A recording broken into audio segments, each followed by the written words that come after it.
여러분들 반갑습니다. 부동산 공시법을 담당하는 목희수입니다. 여러분들과 같이 과정이 바뀐다는 것은 그만큼 시험 날짜가 다가오고 있다는 것이죠. 그죠? 지금까지 우리가 이론도 공부를 했고 기출지문도 공부를 했어요. 그죠? 이제 오늘부터는 알짜 지문입니다. 제가 가지고 있는 특강 자료는 여러 가지가 있는데 그 중에 여러분들의 권하고 싶은 것은 크게 두 가지예요. 하나가 가짜 지문이고 하나가 알짜 지문입니다. 이 가짜 지문, 알짜 지문이 끝나면 이제 백선 이렇게 넘어가게 되겠죠. 그죠? 우리가 배우는 이 부동산 공시법은 절차법이고 절차법은 법의 개정이 없어요. 그냥 시험에 출제했던 문제가 그대로 반복해서 출제가 되는 겁니다. 따라서 타 과목보다는 공부하기가 쉽고 점수를 따기가 쉬운 거예요. 그죠? 저는 항상 어떤 것을 결정을 해야 될 때는 기본에 충실하자 이런 생각을 가지고 있습니다. 공부를 할 때 가장 기본은 뭐냐? 그거는 읽기, 쓰기, 듣기입니다. 그 중에 가장 중요한 건 읽기죠. 그죠? 읽기. 그래서 책을 여러 번 읽어야 돼요.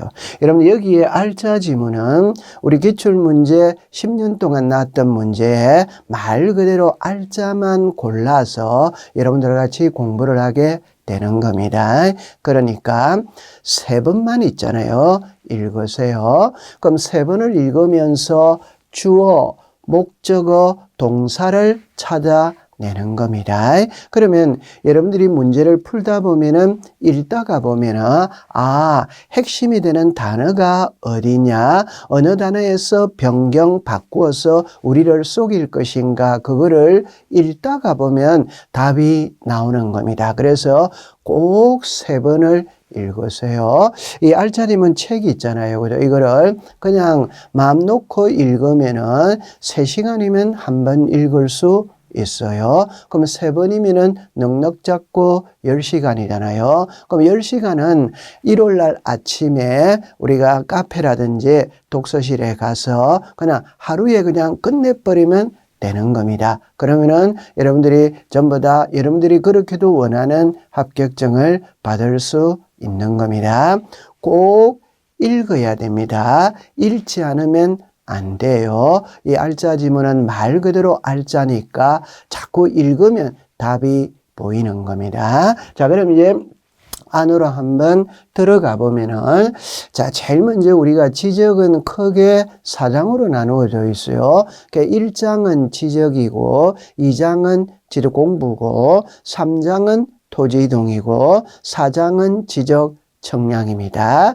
그럼 요 1장 지적에서는 제목은 크게 5개입니다. 5개. 하나가 토지의 등록이고 시험에 넣을 확률은 40%입니다. 두 번째는 지번입니다. 지번은 시험에 출제를 하려면 출제할 내용이 많아요. 그런데 최근 5년 동안에는 출제를 하지 않았습니다. 그럼 올해는 한번 나오지 않을까 생각을 해봅니다. 세 번째는 지목입니다. 네 번째는 면적이고 5번째는 경계예요. 그죠? 그러면 세 번째 지목은 무조건 출제를 하는 것이고 네 번째 면적과 경계는 돌아가면서 시험 문제를 내는 거예요. 그러니까 시험에 출제할 확률은 50%가 되는 겁니다. 그래서 주로 세 문제를 출제를 하게 되거든. 그러면 이제 처음에 토지의 등록입니다. 여기서 여러분들은 그냥 이렇게 정리를 해보면 제목이 토지의 등록이죠. 이걸 조금 더 확대를 시키면 이렇게 말합니다. 국가는 대한민국에 있는 모든 토지, 우리나라의 필지가 약 5천만 필지라고 가정을 한다면 5천만 필지의 토지를 전부 다 지적공부에다가 도면에다가 등록을 다 해야 되는 거예요. 그럼 여기서 이제 땅 물을 때 처음에 등록은 누가 하느냐? 이 등록은 누가 하느냐? 그건 당연히 국가가 등록을 합니다. 그래서 지적의 담당자인 국토교통부 장관이 등록을 하는 거예요. 그럼 여기서 우리가 이제 모든 토지라는 말이 나와 있죠. 과거 이거를 시험에 낼 때 관리 토지라는 말을 쓴 적이 있어요. 그냥 읽으면은 모든 토지인지 관리 토지인지 단어 구별만 했다면 틀릴 리는 없습니다. 모든 토지를 등록하는 거지 관리하는 토지만 등록한다. 그거는 말이 안 돼요. 그럼 여기서 등록이라는 것은 토지의 표시와 소유자를 등록을 해요. 이때 지적에서 주로 배우는 것은 토지의 표시죠. 그럼 지적 공부에 등록된 소재, 지번, 지목, 면적, 경계, 좌표 이 6개 중에 하나가 변하는 게 토지 이동이고 변했다면은 바로잡아야 돼요. 이 바로잡는 거를 항상 소유자가 바로잡아 달라고 신청을 하는 거예요. 그럼 어디다가 신청하느냐? 당연히 지적에 관한 업무는 지적소관청이 보기 때문에 지적소관청에다가 신청을 합니다. 그러면 해주고 안 해주고의 결정권은 지적소관청이 가지고 있어요. 그럼 정리를 하면 등록은 국장이 한다. 등록된 토지의 표시가 변하는 게 토지 이동이고 변했다면 바로 잡아달라고 신청은 소유자가 하는 게 원칙이고 어디다가 신청하느냐? 지적소관청에 신청을 합니다. 그러면 결정은 지적소관청이 하는 거예요. 그런데 토지 소유자가 신청을 해야 되는데 안 하는 거예요. 안 하면 지적소관청이 직권으로 조사 청량하여 등록할 수 있다. 여러분들 토지 소유자가 신청을 해야 되는데 안 하면 왜 지적소관청이 직권을 하느냐? 여러분들 지적은 대장과 도민을 배우는 겁니다. 제가 이런 말을 자주 써줘, 그죠? 국가는 국민을 바라볼 때 사람으로 보는 게 아니에요. 과세 대상으로 보는 겁니다. 세금 때문에 그런 겁니다. 그러면 소유자가 신청해야 되는데 안 하면 지적소관청이 직권으로 조사 청량하여 등록할 수 있다. 그러면 물을 때는 요 직권으로 조사 청량하는 절차를 물어요. 절차. 그래서 제일 먼저 나오는 게 토지 이동 현황 조사 계획을 수립한다. 그럼 여기서 토지의 등록에서 가장 핵심이 되는 지문은 3번입니다. 3번. 토지 이동 현황 조사 계획 수립. 그러면 과거 시험에 이 동의죠, 그죠? 이걸 이용 이래 쓴 적이 있어요. 토지 이동입니다. 이용이라면 틀렸어요. 두 번째, 토지 이동 현황 조사 계획을 수립할 때 시도지사나 국토교통부 장관의 승인을 받아야 된다. 이러면 또 틀리는 거예요. 토지 이동 현황 조사 계획 수립은 승인사항이 아닙니다. 지적소관청이 직권으로 하는 거예요. 그러면 계획을 수립할 때는 시군구별로 수립한다. 여러분들 시군구가 지적소관청이죠. 지적에 관한 업무는 지적소관청이 보니까 당연히 계획 수립은 시군구별로 하겠죠. 부득이한 사유가 있을 때는 읍면동별로 수립할 수도 있다. 이렇게 정리를 해두면 돼요. 여러분들이 핵심이 되는 지문은 3번입니다. 고래 기억해두면 돼요. 자, 그 다음에 이제 두 번째 지번이에요. 그죠? 여러분들 이 지번은 우리가 이거잖아요.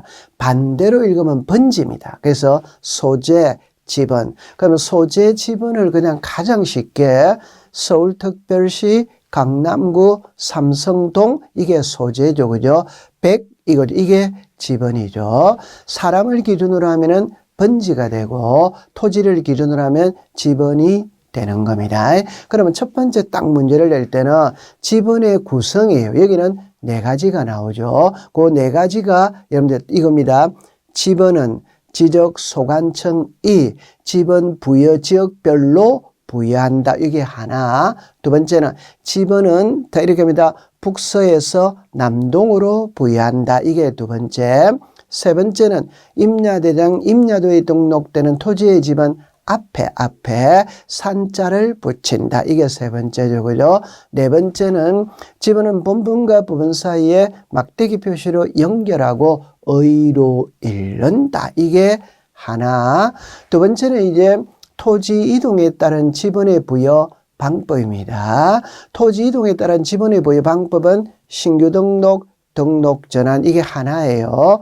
분할, 합병, 지적 확정, 청량. 여기서 핵심은 4번입니다. 지력확정 청량이에요. 그래서 여기서 나오는 말이 이거죠. 지번변경, 축척변경, 행정구역의 개편으로 인해 지번을 새로이 부여할 때에는 지력확정 청량 실시한 지역의 지번 부여 방법을 준용한다. 이제 두 개가 됐죠. 그럼 세 번째는 지번을 변경하는 겁니다. 이 지번 변경에서는 한 개만 딱 기억하면 되죠. 지번을 변경할 때는 시도지사 또는 대도시 시장의 승인을 받아야 된다. 역으로 말하면 지적에 관한 업무는 지적소관청이 보고 지적소관청이 업무를 볼 때 상급기관인 시도지사 또는 대도시시장으로부터 승인을 받고 보는 세 개, 이걸 딱 기억하면 되죠. 지번변경, 축척변경, 지력공부, 반출. 네 번째는 결번입니다. 그죠? 있던 지번이 없어지는 게 결번이죠. 예를 들어서 5필지 지번이 한 필지로 합병을 했다면 4개는 없어져죠. 그죠? 그러면 결번이 발생했다면 결번 대장을 작성한다. 그래서 크게 4개입니다.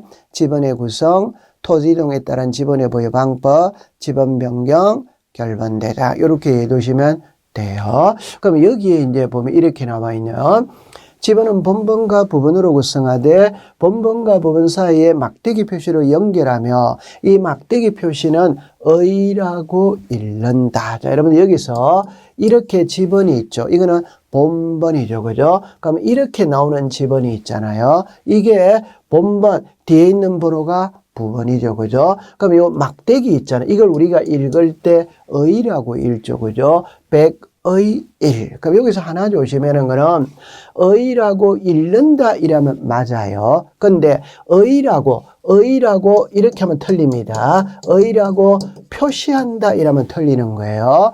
막대기로 표시를 하는 거지 의라고 읽는다, 의라고 표시한다 이러면 틀리는 지문이 돼요. 두 번째, 신규 등록 전환은 자, 2개죠. 그죠? 2개인데 이 2개는 지번 부여 방식이 동일하죠. 그죠? 원칙과 예외가 있죠. 원칙은 인접 토지의 본번의 부번 이래 나오죠. 예외는 3가지죠. 그죠? 3가지. 그 3가지가 처음에 최종 지번의 토지에 인접되어 있거나 이런. 그럼 3가지이라면은 하나는 최종 지번이죠. 그죠? 두 번째는 이제 멀리 떨어져죠. 그죠? 멀리 떨어져.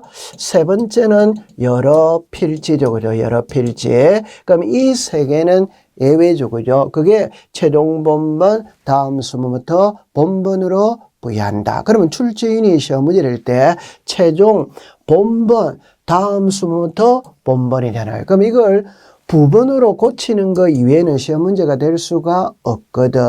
본번입니다. 최종 본번, 다음 수문부터 본번. 그렇게 해두면 되고, 이 4번, 5번 이렇게 나올 때 건축물이 있거든. 그러면 분할할 때는 건축물이 있는 곳을 우선으로 부여한다. 합병의 경우에는 건축물이 있는 곳을 사용하겠다고 신청을 하면 부여를 하죠. 저 분할은 건축물이 있는 곳을 직권으로 우선 부여하는 것이고 합병은 소유자가 신청을 했을 때 합병 후에 지번으로 사용할 수 있죠. 그죠? 이렇게 정리를 해두면 돼요.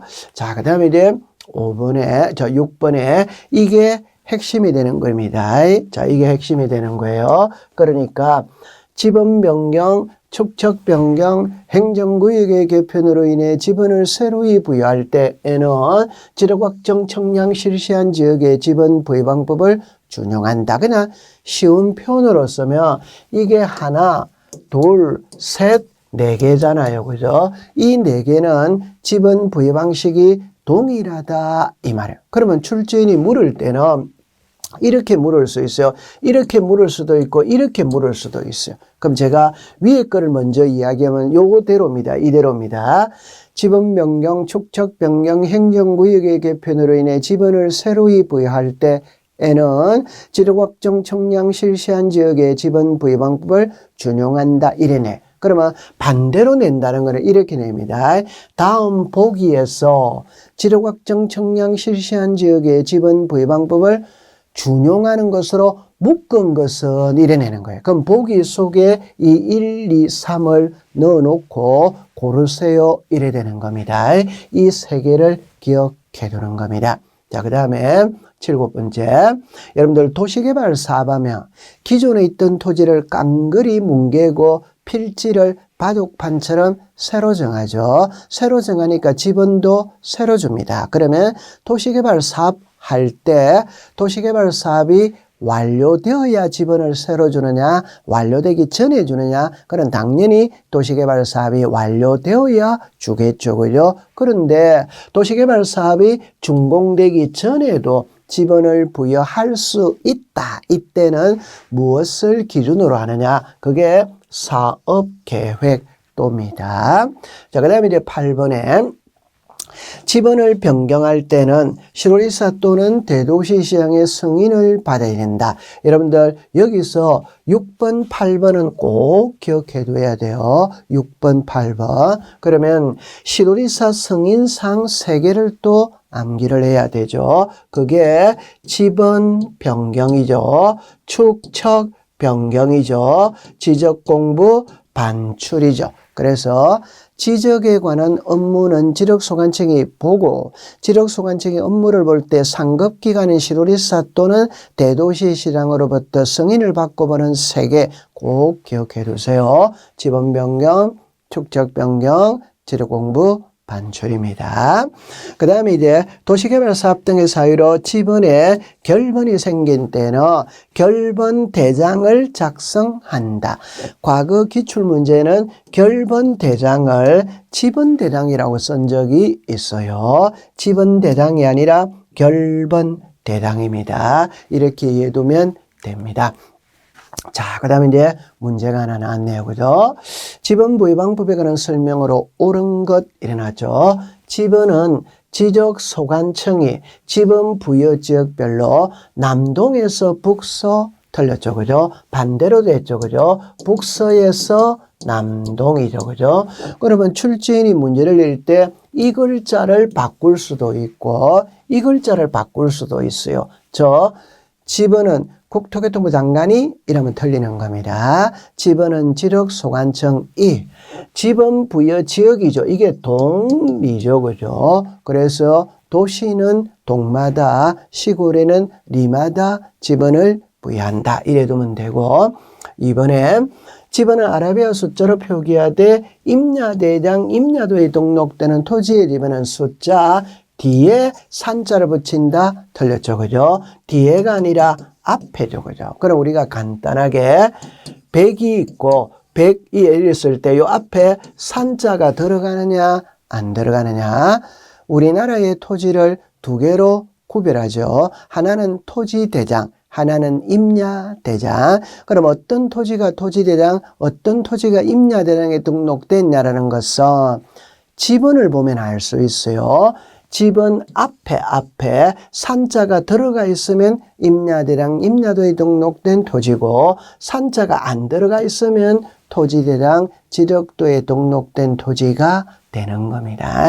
자, 그 다음에 3번에 분할이죠. 그죠? 분할의 경우에는 최종, 부번, 다음 수문부터 부번. 그럼 여기도 핵심은 부번입니다. 부번. 그럼 이걸 본문으로 고치면 틀리는 거죠. 그죠? 분할은 필지가 늘어나죠. 늘어나니까 섞이지는 겁니다. 그래서 부번을 주는 거죠. 그죠? 그럼 3번은 5가 되겠네요. 그죠? 그 다음에 합병의 경우에는 합병 대상 지번 중 선순위의 지번을 그 지번으로 하되 본번으로 된 지번이 있을 때는 본번 중 최종 순위 이게 틀렸죠. 그죠? 선순위죠. 선순위. 여러분들 최종이라는 말은 마지막 번호를 말하죠. 최종 순위가 아니라 선순위죠. 그죠? 틀렸네요. 그죠? 그 다음에 5번에 축척 변경으로 인해 지번을 새로이 부여할 때는 인접 토지의 본번의 부분 틀렸죠. 좀 전에 이렇게 표현했죠. 그죠? 지번 변경, 축척 변경, 행정구역의 개편으로 인해 지번을 새로이 부여할 때에는 지적 확정 청량 실시한 지역의 지번 부여 방법을 준용한다. 이렇게 문제를 내죠. 그래서 여기서 정답은 3번이 되겠네요. 그죠? 자, 그 다음에 이제 지목으로 갔어요. 지적에서는 지목은 무조건 시험에 출제를 하는 겁니다. 지목은 있잖아요. 법에서 28가지를 딱 정해놓은 거예요. 그대로 이해를 하면 되는 것이고 거기다가 낱말만 바꾸는 겁니다. 그러면 처음에 지목의 종류에 해당하는 것으로 묶은 것은 이래 놨죠. 그죠? 우리나라 지목에 온천이라는 지목은 없죠. 그죠? 두 번째, 운동장이라는 지목은 없어요. 섭지라는 지목 없죠. 그죠? 선화용지의 지목이라는 것은 없어요. 그러면 양어장, 사적지, 요원지. 그러면 정답은 5번이 되겠네요. 이 문제는 시험에 출제할 확률은 20%입니다. 그러니까 5년에 한 번 정도 출제를 한다. 이렇게 생각하면 돼요. 그래서 지목의 종류는 5번이 되는 겁니다. 자, 그 다음에 이제 지목으로 이제 안으로 들어갈 때, 자, 여기 보면 이렇게 나왔죠.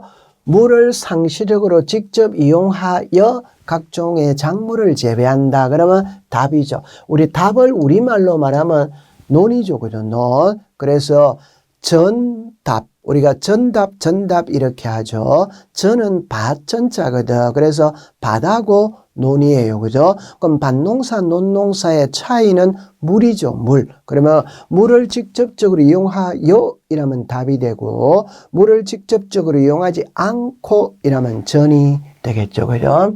두 번째, 축산업 및 낙농을 하기 위하여 초지를 조성한 토지에 설치된 주거용 건축물의 부지는 이렇게 맞죠. 자, 여기서 우리가 이제 하나 알아야 될 건 세 가지죠. 하나가 과수원이죠. 그죠? 하나가 목장용지죠. 하나가 묘지죠. 그래서 과수원 안에 주거용 건축물, 목장 안에 주거용 건축물의 지목은 대조대.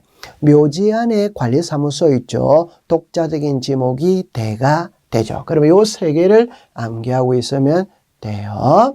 그 다음에 4번에 보니까 바닷물을 끌어들여 소금을 채취하기 위하여 조성된 토지, 이거는 염전이죠. 그죠? 그럼 여기까지 시험에 내면 틀릴 사람은 아무도 없어요. 그러면 다만이 등장한다는 말은 예외가 등장을 합니다. 그럼 여기 보니까 천일제염 방식으로 하지 아니하고 동력으로 바닷물을 끌어들여 소금을 제조하는 공장시설물의 부지는 여기서 제외라는 건 염전에서 제외하는 겁니다. 그럼 염전에서 제외한다니까 염전이 아니다. 그러면 무슨 용지냐? 공장 용지죠. 그럼 제가 하고 싶은 말, 염전은 천일제염만 염전입니다. 공장에서 소금 만들어내는 것은 공장용질이 염전이 아니에요. 5번에 공장시설물의 부지와 같은 구역에 있는 의료시설이죠. 그죠? 여러분들 이 말을 그냥 한마디로 딱 표현하면 공장 안에 있으면 전부 다 공장용지입니다. 공장 안에 의료시설은 대가 아니에요. 공장용지예요. 공장 안에 직원들의 체육시설이 있죠. 체육용지가 아닙니다. 공장용지가 되죠.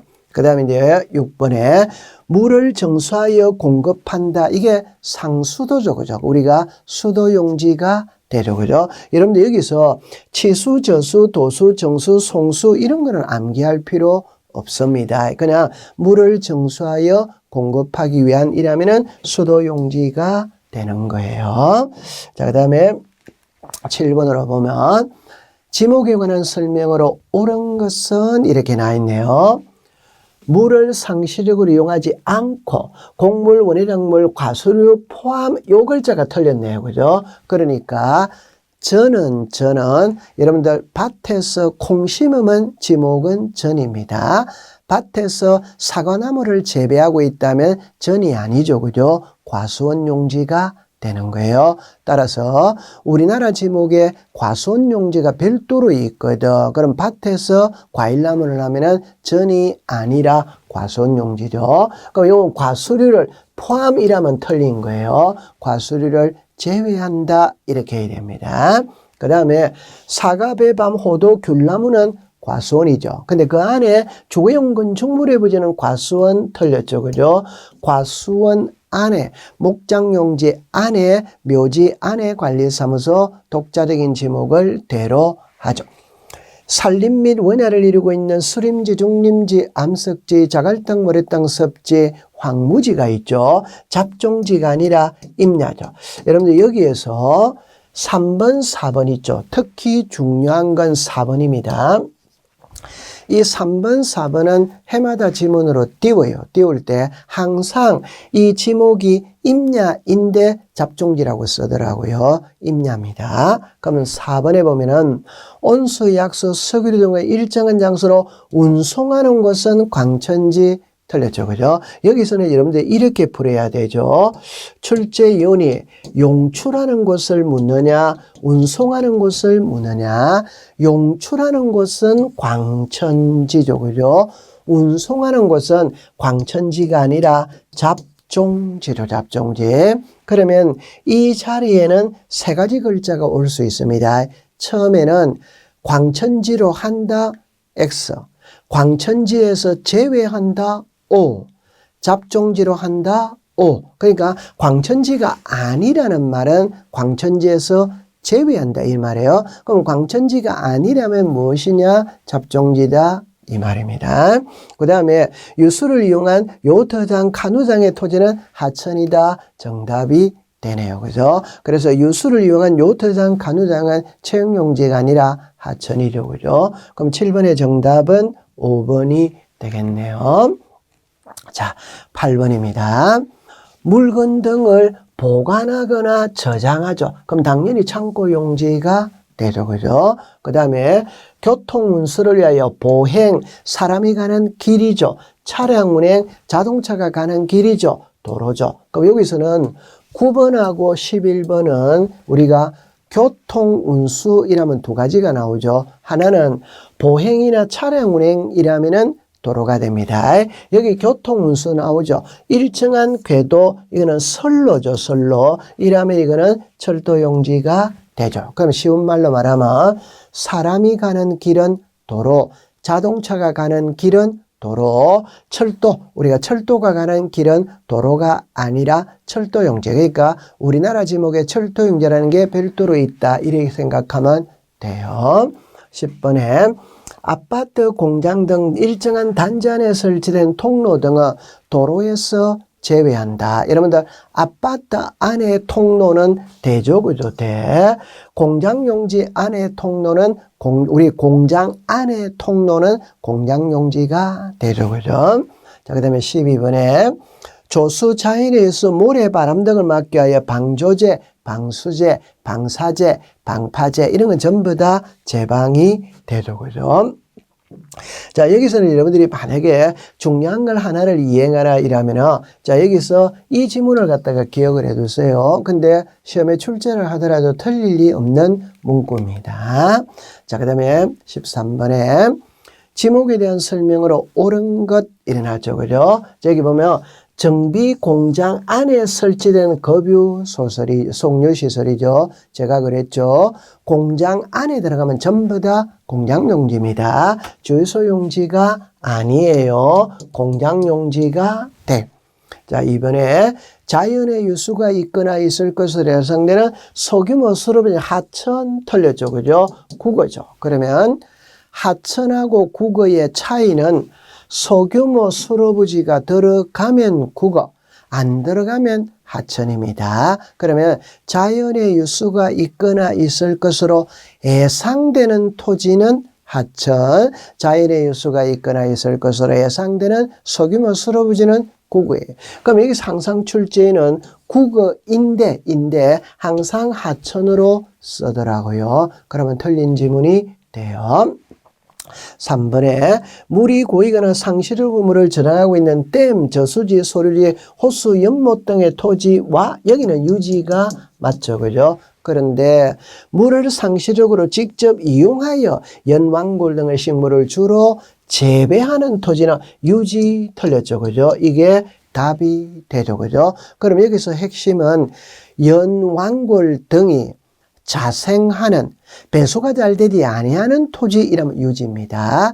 연왕골 등을 이라죠. 물을 직접 이용하여 연왕골을 재배하면 그런 당연히 답이 되겠죠. 그래 이해되면 돼요.